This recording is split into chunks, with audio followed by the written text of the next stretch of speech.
बड़ी खबर, आज संसद में पेश होना है नया इनकम टैक्स बिल। वित्त मंत्री निर्मला सीतारमण इस बिल को पेश करने वाली है। नया बिल 622 पन्नों का डिटेल डॉक्यूमेंट होगा। अप्रैल 2026 से ये जो नया इनकम टैक्स बिल है ये लागू हो सकता है।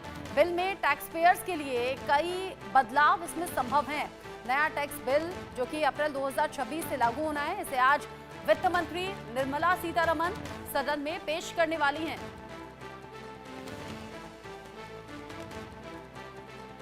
आज संसद में पेश होगा नया टैक्स बिल, जिसको लेकर आम लोगों की बड़ी निगाहें रहेंगी। बड़े बदलाव इसमें हो सकते हैं टैक्स पेयर्स के लिए, और यहाँ बिल में ये जो बड़े बदलाव होंगे ये खास रहने वाले हैं। तो क्या कुछ हो सकता है नया इनकम टैक्स बिल, और इसमें क्या कुछ खास पॉइंटर्स होंगे, ये एक एक करके हम दर्शकों को बता दें। 622 पन्नों का ये नया इनकम टैक्स बिल होगा। अब इसमें टैक्स पेयर्स के लिए कई बड़े बदलाव हो सकते हैं, कुछ राहत मिल सकती है टैक्स पेयर्स के लिए। टैक्स में बदलाव के लिए बजट का इंतजार अब नहीं करना होगा, जो जानकारी अभी तक मिल रही है। साथ ही साथ कानूनी भाषा को सरल और बनाया जा सकता है, ताकि वो भाषा आम लोगों को भी बेहतर तरीके से समझ में आए। साथ ही असेसमेंट ईयर की जगह टैक्स ईयर शब्द इस्तेमाल इसमें हो सकता है, यानी कि असेसमेंट ईयर की जगह टैक्स ईयर शब्द का इस्तेमाल होगा।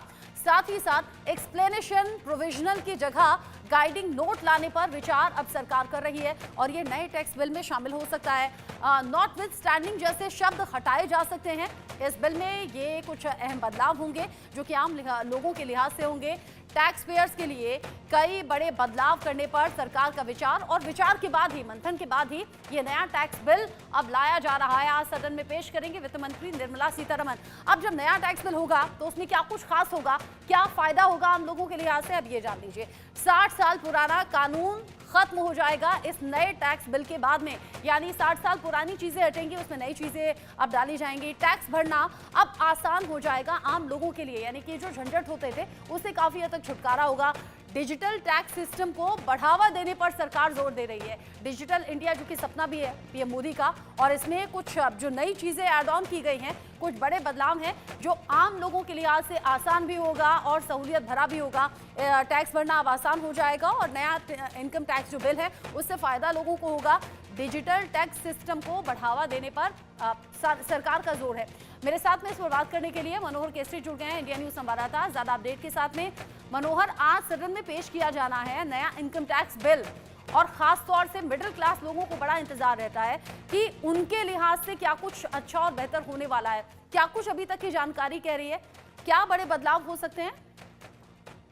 देखिए, बिल्कुल, अगर मैं बात करूं तो इस बजट सेशन में निर्मला सीतारमण ने ऐलान किया था कि हम नया इनकम टैक्स बिल लाने जा रहे हैं, और वो आज दोपहर में वित्त मंत्री निर्मला सीतारमण जो है तो लोकसभा में पेश करेगी, और इंट्रोड्यूस करने के बाद हो सकता है इसको सेलेक्ट कमेटी में भेजा जाए, क्योंकि अगर आप देखें जो मिडिल क्लास के लोगों को इंतजार रहता है तो सबसे अच्छी बात है जो सूत्र बतला रहे हैं कि इसके मुताबिक जो है कोई नया कर जो है इसमें नहीं लगाया जाएगा, और सिंप्लीफाई किया जाएगा। जैसा कि होता है कि जब हमें टैक्स रिटर्न फाइल करना होता है तो हम कई लोगों के ऑफिस के दफ्तर के चक्कर काटते हैं, लोगों के पास जाते हैं, समझ में नहीं आता है।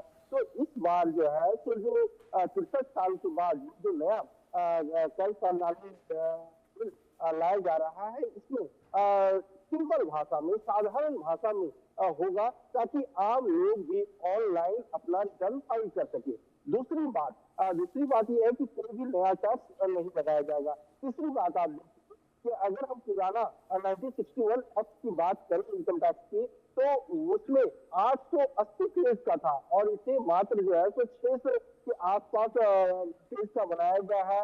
हालांकि सेक्शन बढ़ा दिए हैं।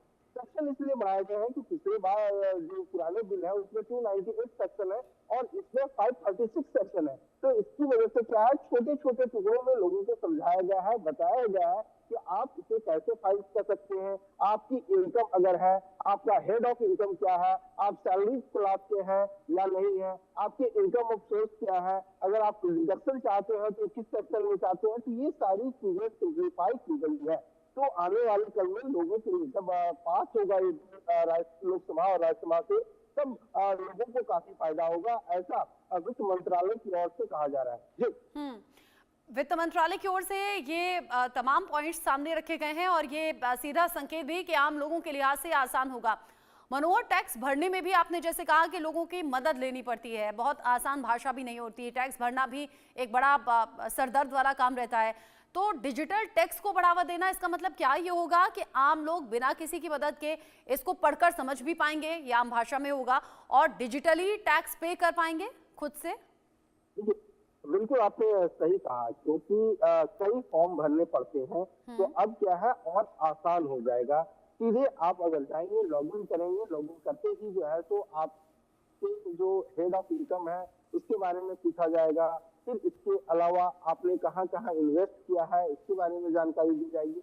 और सबसे बड़ी बात है कि पुराना और नया टैक्स का दोनों रिजीम है, इन दोनों में से कोई एक ऑप्ट कर सकते हैं। और सबसे बड़ी बात है कि ये जो 12 लाख इनकम टैक्स स्लैब जो हटाया गया है तो आने वाले कल जब इनकम टैक्स रिटर्न फाइल करना होगा तो ये सारी चीजों को ध्यान में रखना पड़ेगा। तो लोगों को अब ज्यादा जो है तो भी ज्यादा सिलेक्ट करने की जरूरत है। सिंपल साधारण फॉर्म रहेगा और उसको आसानी से भर करके आप सबमिट कर सकते हैं। उसके लिए इंतजार करना पड़ेगा, क्योंकि इस साल में लागू होने वाला नहीं, क्योंकि जब कुछ बाद वित्त मंत्री निर्मला सीतारमण लोकसभा में इसे पेश करेगी तो हो सकता है विपक्ष इसे कहे कि हमारे पास पहले से कॉपी नहीं है, हम 622 पेज की कॉपी को कैसे तुरंत पढ़ सकते हैं, कैसे। तो इंट्रोड्यूस करने के बाद सीधे इसे जो है पार्लियामेंट की जो चयन समिति है, सेलेक्ट कमेटी है, वहां पर इसको भेजा जाएगा और उसके बाद इसको लंबा बहस